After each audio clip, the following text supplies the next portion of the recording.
Guess what, people? According to a little inside news, a new Avatar animated series set after the events of The Legend of Korra will premiere in 2025. How awesome is that? Not just that, there is so much going on in Avatar Studios that is set to release very soon. Netflix is also producing an adaptation of the original series, but can it be better than the failed first movie attempt? Let's find out. Starting with hot news from the Avatar realm. According to Avatar News, Avatar Studios and Paramount are currently working on the next animated series in the Avatar universe, which will focus on an earthbender this time, who will succeed Aang and Korra as the Avatar. This new series is expected to come out in 2025 if production goes as planned. We have even more news. Avatar News reports that an animated film featuring this New Earth Avatar in their era will come to theaters in the years following the show's release. These guys have been super busy. While there's no specific information about the film's release date at this time, the Avatar-centric news outlet claims that it won't be an insanely long wait. Let's cross our fingers and hope so. Avatar News also doesn't know how far in the future the new Avatar series will take place. The outlet does, however, have an intriguing tidbit about the show's potential setting. Based on previous Avatars, a very rough approximation is that it's set 100 years after Korra's time.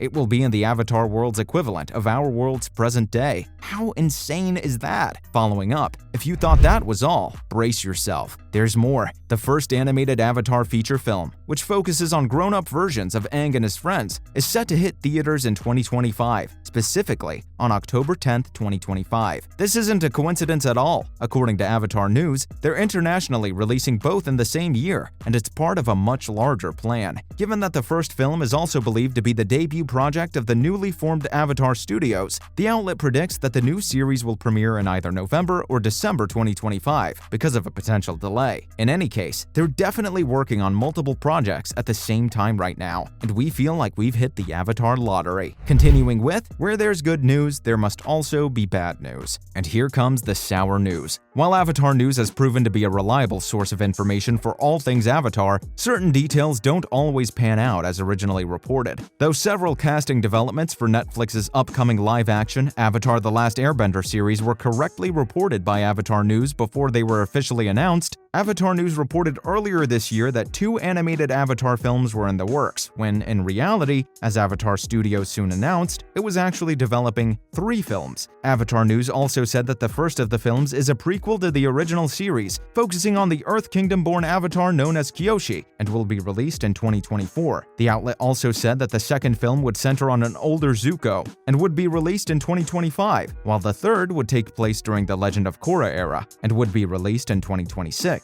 But all of these updates were corrected by Avatar Studios when it revealed that its first film would be a sequel to Avatar: The Last Airbender, reuniting Aang and company after the events of the original series scheduled to be released in October 2025, so it's okay to be skeptical for now. Next up, a short recap. Just to bring everyone to the same page, from 2005 to 2008, Avatar: The Last Airbender aired on Nickelodeon, which is owned by Paramount. The popular animated series revolves around Aang, the last known living air nomad, who must master the remaining 3 elements, water, earth, and fire, in order to save the world from the invading Fire Nation. If you haven't watched it yet, seriously, what are you doing with your life? The Legend of Korra then debuted on Nickelodeon in 2012. The show aired on the network for 2 seasons until 2013.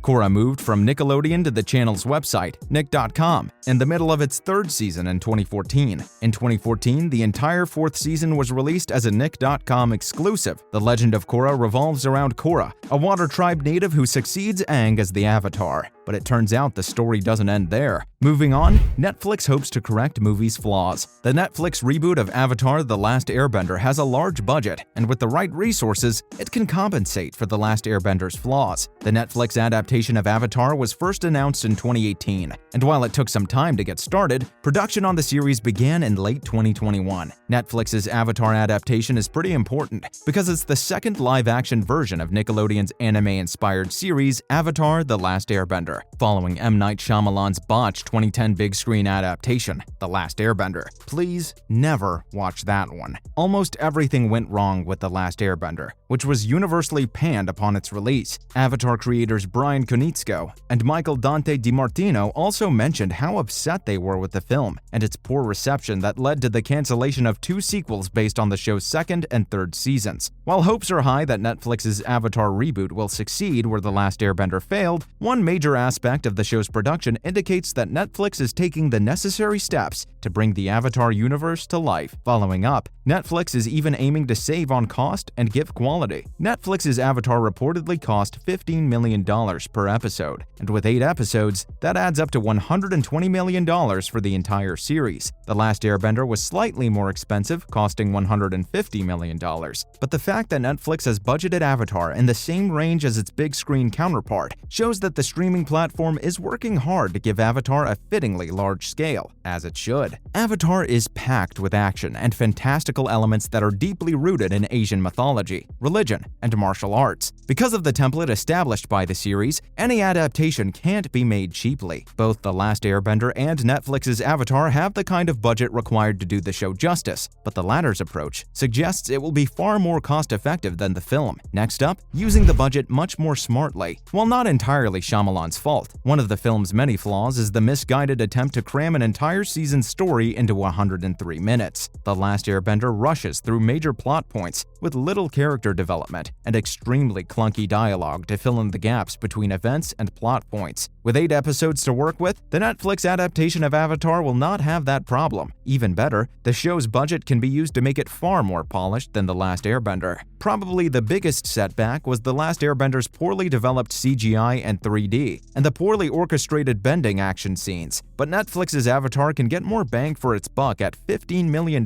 per episode, because it has more time to create its world, element bending, and other features. Without great element bending, Avatar just isn't Avatar. Let's see how they deliver this time. Moving on, maybe Netflix won't choose to ignore an important group the movie did. Avatar: The Last Airbender on Netflix has the opportunity to correct another film flaw by including a specific group from the original show. One secret group is directly related to the original show's story and has a significant impact on both the overall plot and the central characters. The faction cannot be ignored. From adding development to fan-favorite characters like Uncle Iroh, to playing a significant role in The Last Airbender's explosive 4-episode finale. This would not only correct a previous adaptation's mistake, but would also alleviate concerns that Netflix's version of the show would lose loyalty to the original after the departure of Brian Konietzko and Michael Dante DiMartino. Let's take a look at what this group is. Following up, the group that should be included. The Order of the White Lotus is the group in question. The White Lotus is an ancient secret society that transcends the boundaries of the 4 nations in the original show. The group was formed to seek wisdom, philosophy, and truth, while also sharing knowledge across political and national boundaries. The White Lotus isn't revealed to be an integral part of Aang's journey until the show's conclusion in The Last Airbender. But the White Lotus foreshadowing began in Season 2 and paid off in a crucial way to the storyline. The White Lotus launches an attack on Ba Sing Se, the Earth Kingdom capital, in the 4-part The Last Airbender finale to liberate the city from Fire Nation rule. Before falling to the Fire Nation, Ba Sing Se was critical to the 100-Year War because it was relatively untouched by the Fire Nation, implying that the latter couldn't achieve total dominance. The liberation of the city by the White Lotus not only helps to end the war, but also gives many of the characters seen throughout the show important story notes. Finally, Netflix should definitely introduce them early on. While the White Lotus was not introduced until Season 2 of The Last Airbender,